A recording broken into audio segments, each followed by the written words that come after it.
예, 안녕하십니까. 예, 스스로 소개하고 시작하도록 하겠습니다. 안녕하십니까. 저는 카이스트 기계공학과 김영진입니다. 오늘 말씀드릴 내용은 어제 이제 이순실 교수님께서 말씀해 주시고, 오늘 손영익 교수님께서 말씀해 주신 전체 내용 중에 이제 실질적인 응용에 대한 부분을 좀 말씀드리려고 하고요. 그래서 데몬스트레이션 입장에서 어떤 기술들이 필요하고, 거기에 어떤 동향들이 있는지를 간단히 소개해드리고, 카이스트 내에서는 어떤 기술들에 대한 연구들이 이루어지고 있는지를 말씀드리고자 합니다. 그래서 제목은 우주 지상 간 양자암호 통신의 실현을 위한 추적 제어 및 위성 탑재체 기술입니다. 손익 교수님께서 소개해 주신 대로 세 분의 노벨 물리학상 수상자 중에 가장 오른쪽에 계신 안톤 자이링거 교수님은 이제 비엔나 쪽, 유니버시티 오브 비엔나 쪽에 이제 계시는데 주로 연구하셨던 부분이 퀀텀 커뮤니케이션, 퀀텀 텔레포테이션, 그 다음에 퀀텀 키 디스트리뷰션 쪽 연구들을 액티브하게 수행해 오셨습니다. 핵심 논문들 3개를 살펴보면 아까 손익 교수님께서 보여주셨던 93년에 이제 PRL 논문 이후에 97년에 이렇게 97년에 Experimental Quantum Teleportation이라는 논문 데모를 보여주셨고요. 여기 EPR 소스가 가운데 있을 때 앨리스하고 밥 쪽으로 이렇게 실험실 내에서 통신이 가능한 정도를 데몬스트레이션을 하셨고, 두 번째 저자가 지안웨이 팡 교수, 지금 USTC에서 위성 올리고 이제 큰 그룹을 운영하고 있는 교수님이 이제 두 번째 오서였습니다. 타입 2 크리스탈에다가 이렇게 펄스 레이저 같은 이제 강한 포톤을 때려주면 인텐글드 포톤이 나오는 부분들에 대한 해석들을 데모하는 논문이 있었었고요. 그 다음에 거리를 실험실 내가 아니로 600m 정도, 여기 강이 흐르는데 강 양쪽에 디스턴트 로케이션에 위치한 두 군데에다가 가운데에서 만들어진 인텐글드 포톤을 나눠서 QKD가 가능하다는 데몬스트레이션을 이제 2003년에 보고를 했습니다. 이때 공간적인 확장이 한 600m 정도로 가능했다는 의미가 있었고, 중간에 나무숲으로 가려져 있었는데, 그래서 링크가 직접 구성은 안 되지만 이렇게 간접적으로 할 수 있다는 데모가 있었습니다. 살짝 문제로 중간에 이제 언급하신 부분은 디코헤런스에 대한 부분이고요. 그래서 양자 링크 자체에서 코헤런스 문제나 이제 저하들이 일부 존재할 수 있다는 이야기를 하시고, 그걸 해결하지는 못하시고 언급을 하고 지나가셨습니다. 그다음 2012년에 좀 더 긴 링크에 대한 데몬스트레이션을 보고를 하셨었고요. 이쪽은 아프리카 북쪽의 스페인령인데 여기에 이제 섬이 2개가 있는데 고도가 한 2,500km 이상 정도 됩니다. 그 2개의 이제 거리가 한 143km 정도 되는데요. 이 143km에 대해서 양자 통신을 보고를 했습니다.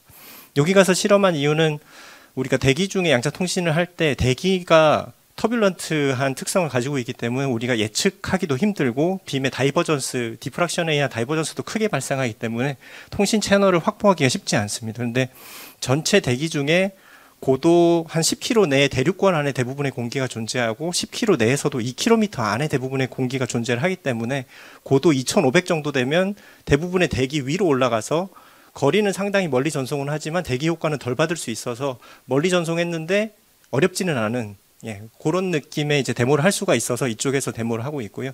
미국에서도 주로 데모를 할 때 하와이의 그 화산섬 꼭대기에 가서 주로 데모를 많이 합니다. 그 대기 효과를 최대한 줄이려고 하는 부분이고요. 그래서 통신에 대한 보고를 했었고, 그때 이제 텔레스콥 스테이션에 대한 이야기를 하고요. 여기에 제목에서부터 강조한 부분이 피드 포워드인데, 이제 피드 포워드는 사실 피드백 비슷하게 이제 전자과나 기계과에서 많이 이야기하는 제어 스킴입니다.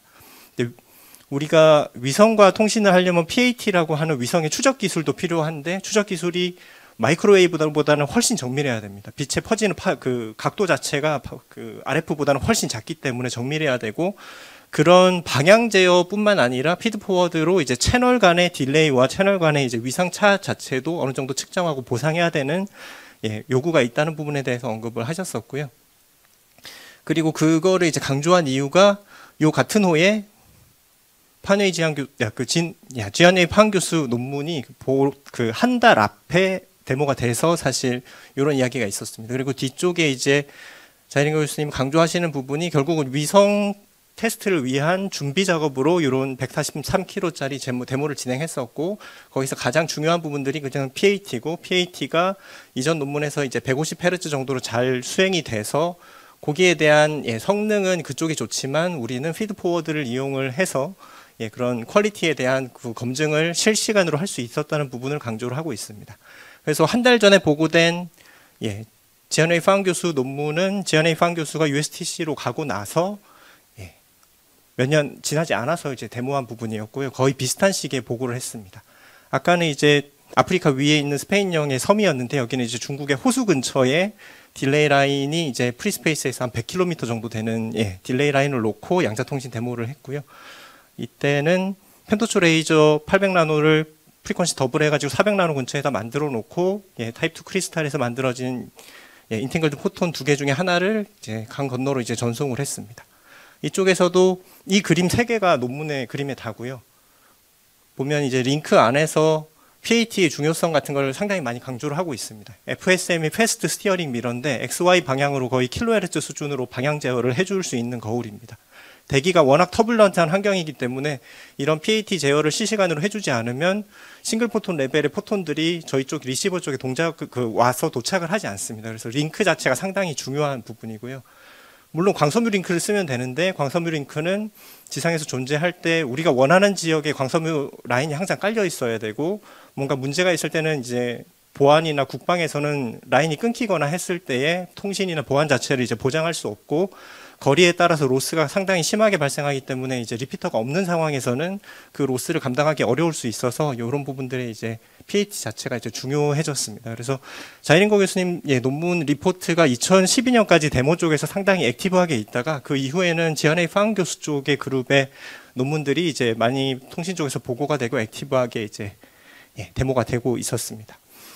그래서 유니버시티 오브 비엔나에서 99년에 이제 박사 학위 받으신 후에 2011년에 바로 위성 프로젝트를 시작을 했습니다. 아까 이제 데모가 2012년이었으니까 거의 비슷한 시기에 중국의 CAS 센터 포 엑설런스 인 퀀텀 인포메이션 앤 퀀텀 피직스가 만들어졌고요. 여기 아까 말씀 손영익 교수님께서 해주신 30명 이상의 이제 교수들이 참여를 하고 있고, 거기에 헤드로 이제 지안웨이 파운 교수가 USTC 허페이에 있는 쪽에 있고요. 다음과 같은 퀀텀 키 디스트리뷰션, 퀀텀 커뮤니케이션, 컴퓨팅하고 메트롤로지 분야의 연구들을 수행을 하고 있습니다. 여기 내에 샹하이 인스티튜트 오브 테크니컬 피직스 쪽은 위성 만드는 쪽이어서 USTC 쪽에서 전체 관할을 하면서 이제 탑재체 같은 부분에 대한 조언을 주고 위성체 만드는 부분들은 샹하이에서 진행이 됐습니다. 그래서 전체적으로 이제 중국 전체를 백본 부분에서는 파이버 링크로 링크를 하고 그다음에 중국 전역을 봤을 때는 이제 프리스페이스 통신 쪽도 포함을 해서 QKD를 하겠다는 게 전체 스코프이었고요. 그래서 그 묵자 위성 자체는 이제 2016년 8월에 발사가 됐습니다. 1년 후인 2017년에 이제 그라운드 투 스페이스, 스페이스 투 그라운드 쪽으로 네이처 논문 2개를 발표하면서 성공적인 양자 통신에 대한 데모들을 보고를 했습니다. 핵심 논문 데이터들도 보시면 이게 거의 다고요. 대부분의 이제 데이터는 링크 안정도하고 비트에러 레이트하고 싱글 포톤들이 몇 개나 들어왔는지에 대한 사실 초기적인 보고입니다. 특히 위성에 탑재한 거는 이제 BB84 기반으로 그러니까 펄스 기반의 인팅글드 포톤이라기보다는 8개의 채널의 컨티뉴어스 웨이브 레이저를 커플링 해가지고 그걸 이제 아래로 내리는 쪽으로 난이도는 높지 않으면서 의미는 둘 수 있는 형태의 이제 통신을 그 위성에서 지상으로 내리는 건 데모를 했습니다. 그리고 지상에서 파이버로 통신을 할 때에 비해서 이렇게 위성으로 하면 10의 20승 정도로 링크의 로스 자체를 상대적으로 줄일 수 있다는 보고를 한 게 이 논문의 의미였고요. 그라운드 투 새틀라이트는 그래도 인팅글드 포톤으로 이제 405나노에서 만든 810나노를 이제 위로 올려가지고 위성 고도는 한 500에서 1200km 이제 왔다 갔다 하는 이제 고도였고요. 거기 안에서 이런 피델리티 데이터를 획득했다는 보고 이렇게 데이터 3개 정도를 데모를 했었습니다. 같은 해 네이처 포토닉스 쪽에는 이런 양자통신이 실현될 때 이제 태양빛이 존재하는 상에서 존재를 해야 되기 때문에 태양빛이 워낙 강하다 보니까 그거에 의한 백그라운드 노이즈가 증가해서 싱글 포톤 디텍션이 혹시 어려울 수도 있지 않을까 하는 문제가 있을 수 있어서 이제 지안웨이 파운 교수 쪽에서 그거에 대해서 여기도 그림 2개의 테이블 하나고요. 그냥 괜찮다는 결론 정도로 보고를 했습니다. 실제 위성체를 만든 쪽은 이제 샹하이 엔지니어링 센터 포 마이크로 새틀라이트 정도로 위성은 한 150kg급으로 이제 마이크로 새틀라이트 그렇게 크지 않은 새틀라이트였고요. 사실 지상에서 위로 올릴 때가 엔지니어링 입장에서 훨씬 편합니다. 뭐 큰 거 만들어도 이제 안 올려도 되니까 위에서 밑으로 내릴 때는 또 아무래도 위성의 전력하고 이제 무게가 있기 때문에 좀 약한데 상대적으로 또 내릴 때도 어려운 부분, 그러니까 올릴 때 어려운 부분은 이제 공기에 의해서 한번 회절이 일어나고 이제 빛이 전파를 하기 때문에 광량 전송이 훨씬 힘들고요. 위에서 밑으로 내릴 때는 다 전파한 다음에 마지막에 회절이 일어나서 받는 입장에서는 조금 쉬운, 그래서 장단점이 위로 올리고 내릴 때 조금씩 있습니다. 그래서 전 세계적으로 현재 그리고 향후에 있을 QKD 관련한 미션들이 있는데 아직 뭐 우리나라에선 접근이 되지는 않고 있고요. 근데 그렇게 봤을 때 난이도가 엄청 높냐, 그 다음에 카이스트에서는 어떤 연구들을 뭐 관련해서 진행하고 있냐 했을 때 한 1년 반 전부터 이상현 단장님하고 이제 배준우 교수님, 그 다음에 이중구 교수님하고 같이 적외도 위성체계 적용 양자 얽힌 분배 기반 양자 암호 통신 기술을 개발하고 있는데요. 이제 1년 반 정도 됐고 실제 위성에 올리기에는 예산 자체가 부족하기 때문에 그것까지는 할 수는 없지만 위성 탑재를 고려해서 이제 PAT 기술, 그러니까 그 빔의 방향 제어 기술이 얼마나 필요한지, 그 다음에 양자 프로토콜은 어떻게 짜야 할지, 그 다음에 지상 테스트는 어떻게 수행할지에 대한 연구들을 수행을 하고 있습니다. 예, 전체 책임은 이제 인공위성 연구소에서 맡아주시고 있는데요. 카이스트가 어쨌든 지금 저희가 이제 양자 관련해서 이제 국가의 연구비를 받아가지고 뭔가 데몬스트레이션을 하면서 우리가 뭘 할 수 있다는 가능성을 설득할 때 뭔가 플래그십 프로젝트나 뭔가 재밌는 그리고 선점하고 뭔가 키워드를 제시할 수 있는 프로젝트들이 필요할 것 같은데 그중에 인공위성 연구소가 있다는 부분들이 잘 활용되면 좋지 않을까 해서 슬라이드를 좀 추가를 했고요.